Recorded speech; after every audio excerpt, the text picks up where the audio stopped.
Hi friends, ఈరోజు మనం కాకరకాయ కర్రీ ఎలా చేసుకోవాలో ఈ వీడియోలో అయితే తెలుసుకుందాము. ముందుగా దీనికి కావాల్సినటువంటి ఒక చిన్న ఉల్లిపాయనైతే నేను దీన్ని తీసుకున్నాను. చూసారు కదా, ఈ విధంగా కొద్ది సైజు చింతపండు అయితే తీసుకోవాలన్నమాట. ఏదో కొన్ని కాకర ముక్కలు అయితే నేను ఈ విధంగానైతే తీసుకున్నాను. ఇందాక మనం తీసుకున్న కాకర ముక్కల్ని ఈ సైజులో కట్ చేసుకోవాలి. తర్వాత ఉల్లిపాయ ముక్కల్ని కూడా ఈ సైజులో అయితే మనం కట్ చేసుకొని ఉంచుకోవాలన్నమాట. తర్వాత ఇందాక తీసుకున్న చింతపండు అయితే మనం గ్లాసు వాటర్ పోసి నానేసుకొని పక్కన పెట్టుకున్న తర్వాత బాండీ వెలిగించి దాని మీద గిన్నె అయితే పెట్టుకుందాం అనమాట. ఇప్పుడు ఈ గిన్నె అయితే వేడైపోయింది. దీంట్లో దీనికి కావాల్సినటువంటి ఆయిల్ అయితే నేను వేసుకుందాం. దీంట్లో నేనైతే 2 స్పూన్ల ఆయిల్ అయితే వేస్తున్నాను. కావాలంటే ఎక్కువ కూడా అయితే మనం ఆయిల్ వేసుకోవచ్చు. ఆయిల్ కూడా బాగా వేడైపోయింది. తర్వాత దీంట్లో జీలకర్ర అనేది వేసేద్దాము. చూసారు కదా, జీలకర్ర కూడా చాలా బాగా వేడైపోయిన తర్వాత ఇందాక కట్ చేసుకున్న ఉల్లిపాయ ముక్కలను అయితే దీంట్లో అయితే మనం వేసుకుందాం అనమాట.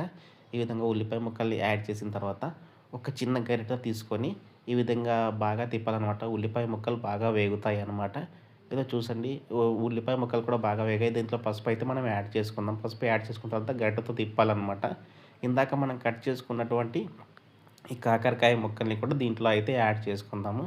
ఈ ముక్కలకి పసుపు, ఉల్లిపాయ అయితే బాగా పట్టే విధంగా గరిటెతో అయితే ఈ విధంగా తిప్పేసుకోవాలన్నమాట. వీడియోలో చూపించినట్టుగా. తర్వాత కొద్దిసేపు మూత అయితే పెట్టుకుందాము. ఒక 30 సెకండ్ల తర్వాత మూత తీస్తే ఇదే విధంగా పొగ అయితే వస్తుంది.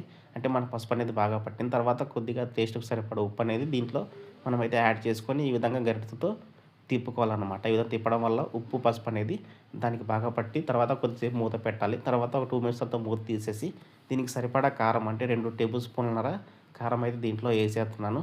ఈ కారాన్ని కూడా ఈ విధంగా అయితే గరిటెతో అయితే మనం తిప్పుకోవాలన్నమాట. ఈ విధంగా అన్నీ వేయడం వల్ల ఉప్పు, పసుపు, కారం అనేది దానికి బాగా పట్టేసి ముక్కలు టేస్ట్‌గా వస్తాయి. ఈ విధంగా మూత పెట్టేసుకొని 2 నిమిషాల తర్వాత చూస్తే ఆయిల్ అనేది పైకి తేలింది.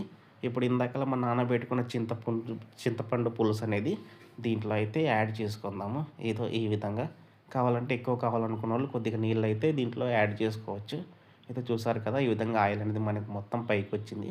తర్వాత గరిటెతో ఇలా తిప్పేసుకోవాలన్నమాట మొత్తం కలవడానికి. చూసారు కదా, ఈ కన్సిస్టెన్సీలో ఈ విధంగా తిప్పేసుకొని మనము కొద్దిసేపు అయితే దీని మీద మూత పెట్టేసి ఉడికించుకుందాము. ఉడికించుకున్న తర్వాత ఈ విధంగా పొర్లుతుంది కదా, సన్న మంట మీదన మనము ఒక 5 నిమిషాల సేపు దీన్ని ఈ విధంగా ఉడికించుకోవాలన్నమాట. ఈ విధంగా ఉడికించుకోవడం వల్ల ఈ పులుసు అనేది మొత్తము కాకరకాయకు బాగా పట్టేస్తుంది. పట్టేసిన తర్వాత ఒక 5 నిమిషాల తర్వాత చూస్తే ఈ విధంగా కర్రీ అనేది